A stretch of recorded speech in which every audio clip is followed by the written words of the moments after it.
నాకు ఎత్తైన కోటవు నీవే, నన్ను కాపాడు కేడము. మనము యేసు ప్రభువారు శిలువలో పలికిన 7 మాటలను వింటూ ఉన్నాం. అవి చాలా అద్భుతమైనటువంటి మాటలు. ప్రపంచంలో ప్రతి చోట ఈ రీతిగా ప్రభు యొక్క శిలువను ధ్యానం చేస్తూ ఆ 7 మాటలను ధ్యానిస్తూ చెప్పుకుంటూ ఏడ్చేవారు. శిలువ దగ్గర మరికొంతమంది మరియా, మగ్దలేని మరియా, వీరంతా ఏడుస్తున్నటువంటి సందర్భం చూస్తాం. ప్రభు ఏమంటాడు, నా కోసం ఏడవద్దు, మీకోసం, మీ పిల్లల కోసం ఏడవండి. ఉదయకాల సమయంలో మనం వాక్యం చదువుకున్న రీతిగా యూదులు ఏమన్నారంటే, వాని రక్తం మా మీదను మా పిల్లల మీదను ఉండునుగాక. రక్షణ అనుభవంలోకి వచ్చే సమయంలో ఇదే మాట మనకు అపోస్తల కార్యములో 2వ అధ్యాయములో,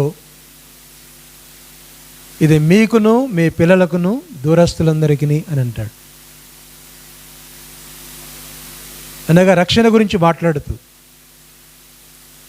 ఆయన రక్తం మా మీదను మా పిల్లల మీదను ఉండుగా కన్నారు.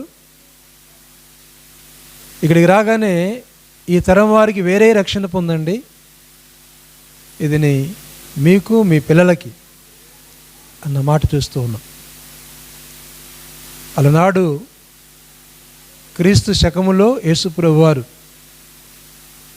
అంటే దరిదాపుగా క్రీస్తు శకము 40 లోపల ఆయన యొక్క మరణాన్ని మనం చూస్తాం. ఎందుకనగా క్రీస్తు పూర్వం 4లో ప్రభు జన్మించినటువంటి విధానం. అక్కడి నుంచి మనం ఆయన జ్ఞాపం చేసుకున్నప్పుడు, ప్రియులారా, ఇన్ని సంవత్సరాలుగా దేవుని యొక్క వాక్యం ప్రవహిస్తూనే ఉన్నది. సరే, మంచిది.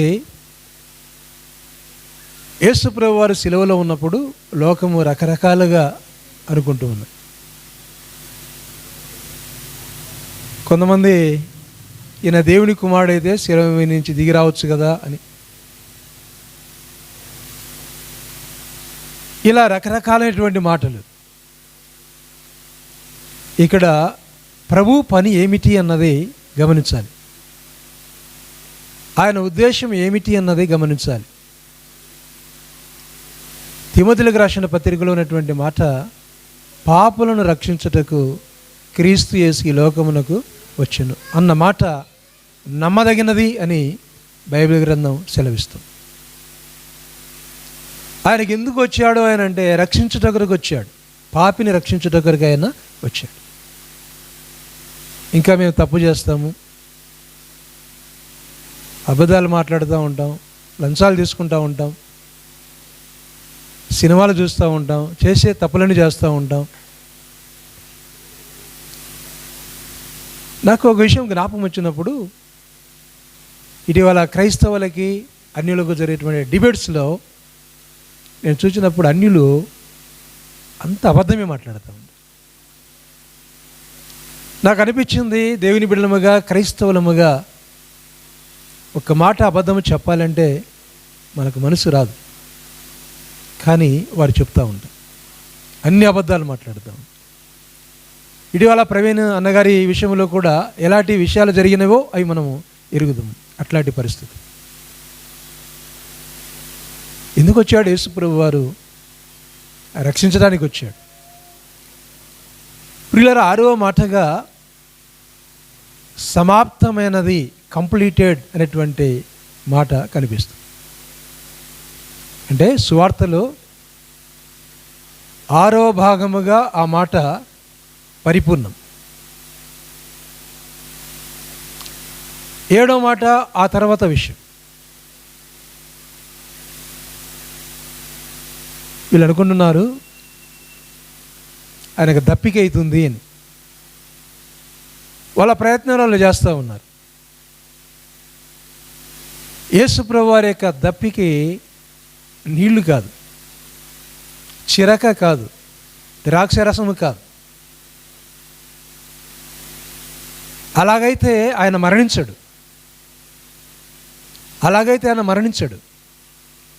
మరణానికైనా రాడు.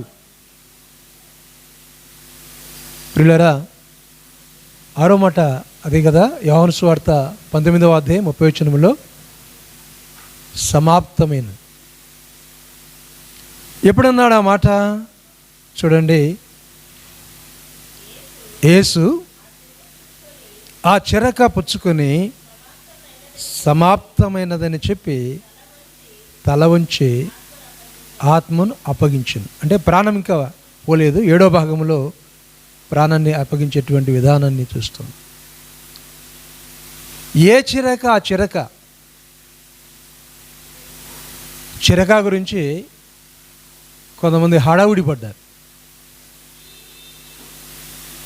మత్తయి సువార్త 27వ అధ్యాయం 48వ వచనంలో, మార్కు సువార్త 15వ అధ్యాయం 36వ వచనంలో ఆ భాగాల్లో అంటే హడావుడిగా వెళ్ళి ఆయనకు దప్పిగేత ఉంది అని ఏమో చెరకు తీసుకుని వచ్చారు. కానీ పాత నిబంధన గ్రంథంలో ఈ చెరకు గురించి మాట్లాడుతూ వారు నాకు చేదు చెరకనిచ్చారు అని మనం చూస్తాం. రక్షణ ఆయన ఇస్తూ ఉంటే చేదు చెరకనిచ్చారు. అది ఇచ్చినది అక్కడ ఉన్నటువంటి భటులే కాదు, మనం చేసిన అతిక్రమము, మన పాపాలు అలా ఉన్నాయి. చేదును కలిగింపజేసాం మనం దేవునికి, ఆయాసాన్ని పుట్టించాం మనం దేవునికి. సంతోషము లేదు, ఆయనకు ఆనందము లేదు, చేదు అనుభవమే. ప్రియులారా, దేవుడు మనిషిని ఎన్నో దినాన చేశాడు? 6వ దినాన చేశాడు. 5 దినాలు ఆయన సమస్తాన్ని చేశాడు. 6వ దినాన మనిషిని చేశాడు. బైబిల్ గ్రంథంలో ఆదికాండం 1వ అధ్యాయం 31వ వచనంలో ఏమి చెప్పబడి ఉన్నది చూడండి. ఆదికాండం 1వ అధ్యాయం 31వ వచనం, దేవుడు తాను చేసినది యావత్తును చూచినప్పుడు అది చాలా మంచిదిగా ఉండెను. అస్తమయమును ఉదయమును కలుగగా 6వ దినము అయింది. 6వ దినం అన్నీ బాగున్నాయి. 6వ దినాన మనిషిని చేశాడు. అందుకే బైబిల్ గ్రంథంలో ఆదికాండం 6వ అధ్యాయం చదివేటప్పుడు ఆయన నరులను చేసినందుకు తన హృదయములో నొచ్చుకొనెను అన్న భాగము మనం చూస్తాం. మనిషిని 6వ దినాన చేశాడు కాబట్టి, మనిషి అంటే అపరిపూర్ణుడు అని అంటాం. అపరిపూర్ణమైనటువంటి ఆ మనిషి కొరకు పరిపూర్ణమైనటువంటి దేవుడు సంపూర్ణమైనటువంటి రక్షణ కార్యాన్ని ఆయన జరిగించాడు. సంపూర్ణమైన రక్షణ కార్యం అంటే ఆయన శిలువలో మరణించడం. ప్రియులారా, గమనించండి దేవుని యొక్క వాక్య భాగాన్ని. లూకా సువార్త 4వ అధ్యాయంలో ఆయన చెప్పిన మాట ఏంటంటే, బీదలకు సువార్త ప్రకటించుటకై ఆయనను అభిషేకించును, చెరలున్న వారిని విడుదల అని మనం అక్కడి నుంచి చూస్తాం. ఆయన పని చూడండి. 12 ఏళ్ల వయసులో, అంటే లూకా సువార్త 2వ అధ్యాయం 49వ వచనంలో 12 ఏళ్ల వయసులో ఆయన ఏ విధంగా ప్రశ్నిస్తున్నాడో ఆ విషయాన్ని చూస్తాం. ప్రియ దేవుని బిడ్డలారా, దైవజనులు ప్రవీణ్ అన్న గారు చిన్న వయసు, 45 ఏళ్ల వయసు లోపలే, అంటే నాకంటే చాలా చిన్నవాడు. ఆయన ఎప్పుడైతే రక్షించబడ్డాడో ఆ రక్షించబడిన తర్వాత ఆయన ప్రభు కొరకు చాలా జీవించాడు, అనేక పుస్తకాలు చదివాడు. 16వ తారీఖున సుప్రీంకోర్టులో యాంటీ కన్వర్షన్ బిల్లు, దాని కొరకు ఆర్గ్యుమెంట్ చేయాలి. అంటే బీజేపీ వాళ్ళు ఏం చేశారంటే, క్రైస్తవులు మతాన్ని ప్రచురించకూడదు, చెప్పకూడదు అన్న ఆర్టికల్స్ తీసుకుని వస్తున్నారు. ఈయన కోర్టులు వేసాడు. కోర్టులు వేసి జడ్జి గారు అడిగారు, మీ లాయర్ అంటే, ఈ కోర్టు మా తండ్రిదే కదా అన్నాడు. కాబట్టి నేనే లాయర్ను అని చెప్పాడు. అందుకే హతమార్చేశాడు. రాజ్యాంగాన్ని చదివాడు, పుస్తకాలు చదివాడు, అన్ని చదివాడు, అంతా గ్యాదర్ చేసుకున్నాడు. ఆయన చేసిన పని ఒక దైవజనుడు, నీతిమంతుడు. యేసుప్రభువు వారు 12 ఏళ్ల వయసులో 2:49 అక్కడ ఏ పని మీద ఉన్నాడు అని అంటే, తండ్రి పని మీద అని ఉంది. తండ్రి ఎందుకైతే ఈ లోకానికి పంపించాడో ఆ పని విషయాన్ని మనం చూస్తూ ఉన్నాం. తండ్రి ఎందుకైతే ఈ లోకానికి పంపించాడో ఆ పని విషయం మనం చూస్తూ ఉన్నాం. వాళ్ళు వచ్చి అమ్మ నాన్న అడుగుతున్నారు, బాబు ఏమి ఇల్లు వదిలి వెళ్ళిపోయావే ఏంటి అని. నా తండ్రి పని మీద నేను ఉన్నాను, నా తండ్రి పని మీద నేను ఉన్నా. అక్కడి నుంచి ప్రారంభమైనది.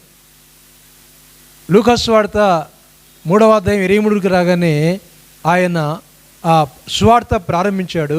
ప్రారంభించినప్పుడు ఆయన వయస్సు దరిదాపు 30 ఏళ్ళ వయసు అని చూస్తాం.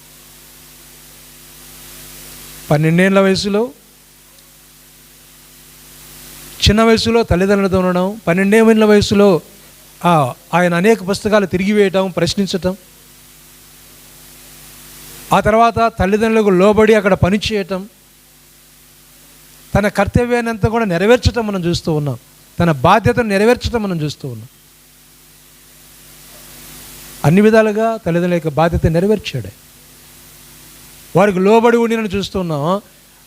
ఆయన 30వ ఏట ఆయన సువార్త ప్రారంభించాడు. ఆ సువార్త విధానములో ఏమున్నాయండి? సువార్త ఉన్నది, స్వస్థతలు ఉన్నాయి, ఈ విధంగా అన్నీ చూస్తాం. అన్నీ అయిపోయిన తర్వాత ఆయన చేయవలసిన పని ఒకటి ఉన్నది. ఆ పని ఒకసారి జ్ఞాపం చేసుకుందాం. అయ్యా, ఒక అద్భుతాన్ని చేయాలని కొంతమంది అడిగారు. పిలాతు కూడా అడిగాడు, ఒక అద్భుతాన్ని చూడాలా, ఆశ్చర్యాన్ని చూడాలి అనేటువంటి భాగాన్ని కూడా మనం చూస్తున్నాం. వాళ్ళు కూడా, పిలాతు కూడా వారు అడిగినటువంటి సన్నివేశాన్ని బైబిల్ గ్రంథంలో మనం చూస్తాం. అయితే ప్రియులారా, చివరిగా ఉన్నటువంటి అద్భుతం, ఆశ్చర్యం ఏమిటంటే, ఇక్కడ దేవుని యొక్క వాక్యాన్ని బట్టి యోనా ఏ విధంగా 3 రాత్రింబగళ్ళు ఆ చేప కడుపులో ఉన్నాడు, అంటే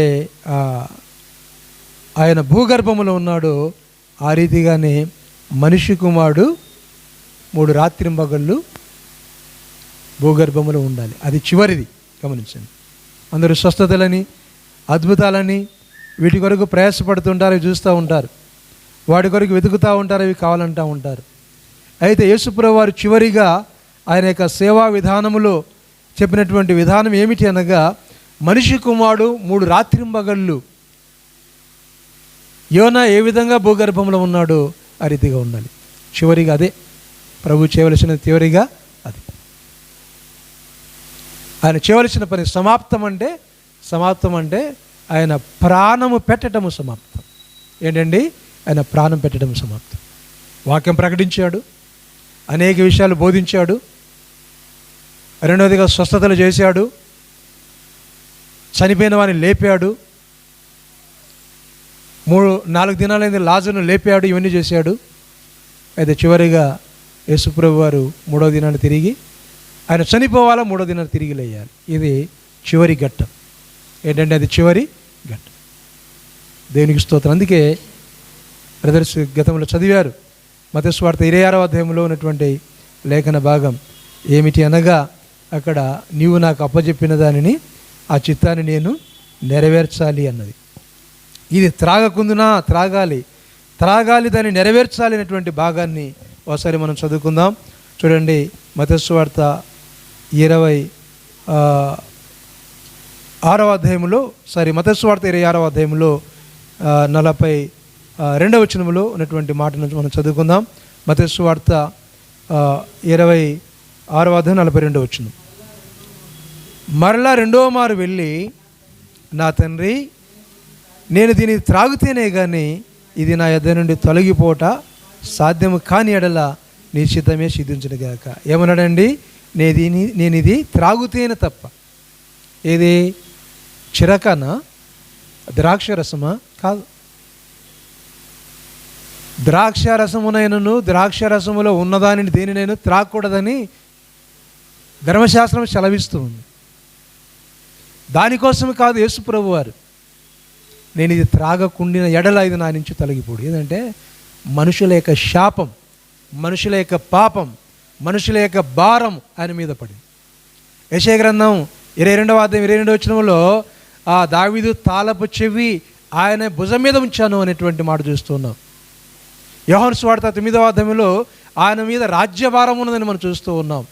ప్రియులరా, ఆ కాడి మామూలు కాడి కాదు, బరువైనటువంటి కాడి. ఆ కాడిని వీధిలో మోపించారు యేసుప్రభు అని. తర్వాత ఆయన కింద పడిపోయాడు. తర్వాత కొరినే సీమోను కూడా ఆయన కూడా ఎత్తుకున్నాడు. ఆ తర్వాత ఆయన్ను కొండ మీదకి తీసుకుని వెళ్ళారు. అక్కడ సిలువేశారు. అక్కడ 7 మాటలు ఆయన పలికాడు. ఆ 7 మాటల్లో 6వ మాట సమాప్తమైనది. అంటే నా పని, నాకు అప్పచెప్పిన పని సమాప్తం చేశాను, సమాప్తమైంది. సమాప్తమయ్యే ముందుగా ఈ మాటలు చెప్పాడు. ఏం చెప్పాడు? తండ్రి, వీరేం చేస్తున్నారో వీరిని క్షమించుడు అన్నాడు. నా దేవా, నా దేవా, నన్ను ఎందుకు చేయవిడిచి